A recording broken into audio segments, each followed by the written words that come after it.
The Raven.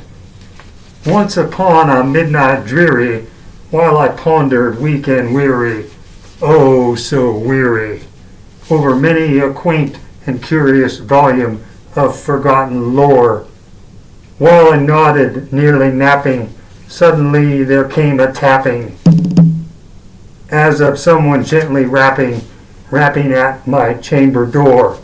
"'Tis some visitor," I muttered, tapping at my chamber door. "Only this and nothing more, the real big zip." Ah, distinctly I remember, it was in the bleak December, and each separate dying ember wrought its ghost upon the floor, like, "Boo, man!" Eagerly I wished the morrow, vainly I sought to borrow from my books surcease of sorrow, sorrow for the lost Lenore, for the rare and radiant maiden whom the angels name Lenore, nameless here forevermore.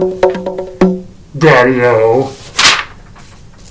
And the silken, sad, uncertain rustling of each purple curtain thrilled me, filled me with fantastic terrors never felt before.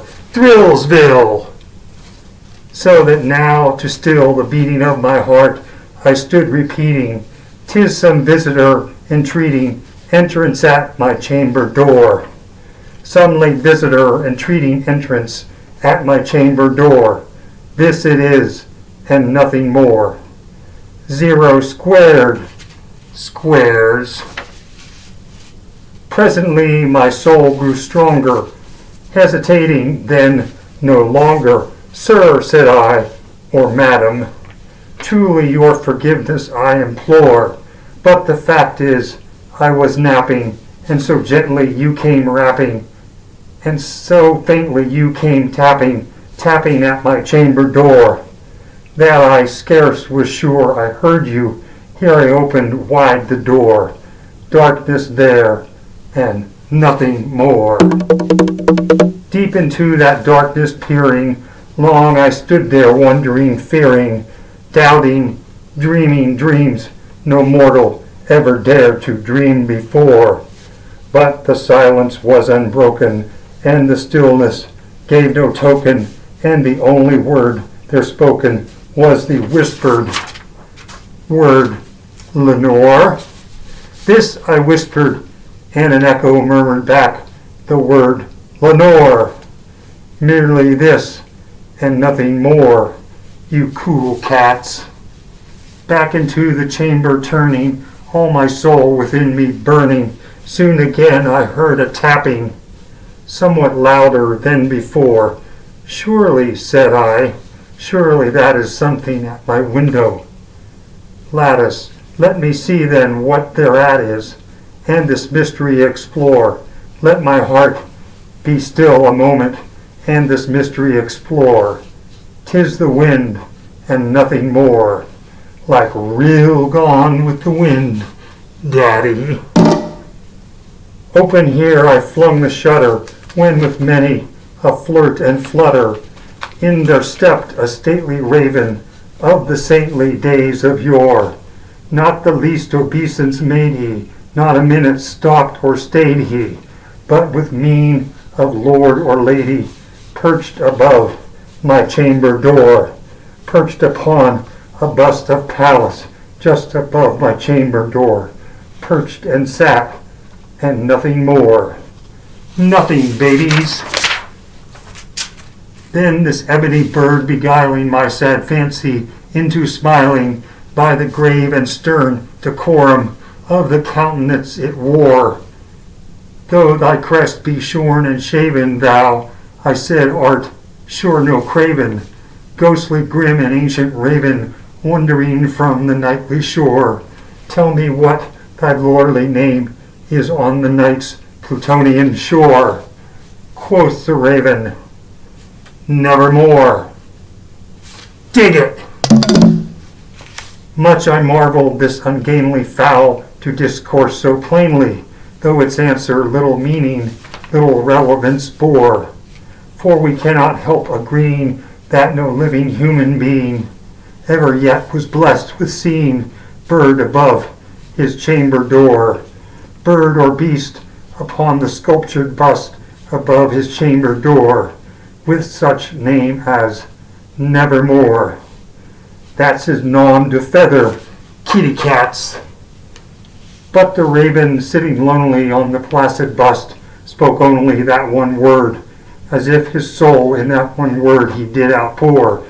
Nothing farther than he uttered, not a feather. There he fluttered, till I scarcely more than muttered, other friends have flown before.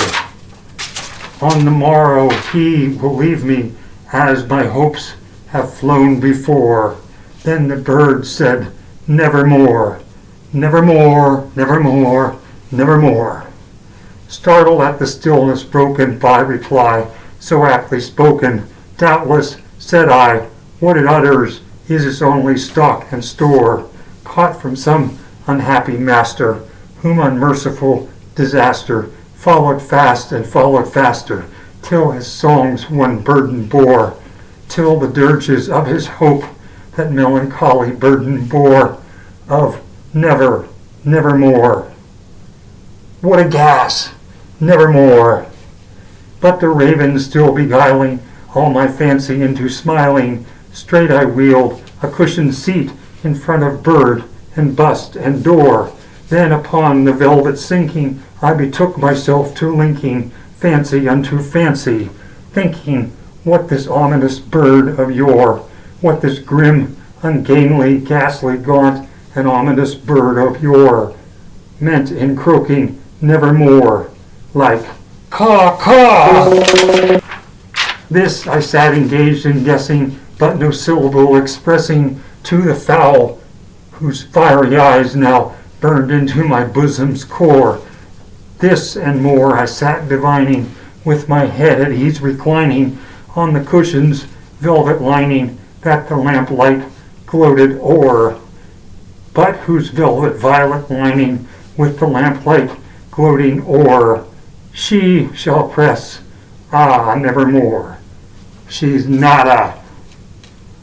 Then methought the air grew denser, perfumed from an unseen censer, swung by seraphim whose footfalls tinkled on the tufted floor. Wretch, I cried, that God hath lent thee, by these angels he hath sent thee, respite, and nepenthe from thy memories of Lenore. Quaff, oh quaff, this kind nepenthe, and forget this last Lenore. Quoth the raven, nevermore. She's the long goodbye. Prophet, said I, thing of evil, prophet still, if bird or devil, whether tempter sent, or whether tempest tossed thee here ashore, desolate, yet all undaunted, on this desert land enchanted, on this home by horror haunted. Tell me truly, I implore, is there balm in Gilead? Tell me, I implore. Quoth the raven, nevermore.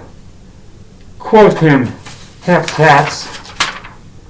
Prophet, said I, thing of evil, prophet still, if bird or devil, by that heaven that bends above us, by that God we both adore, tell the soul with sorrow laden, if within the distant aiding it shall clasp a sainted maiden, whom the angels named Lenore.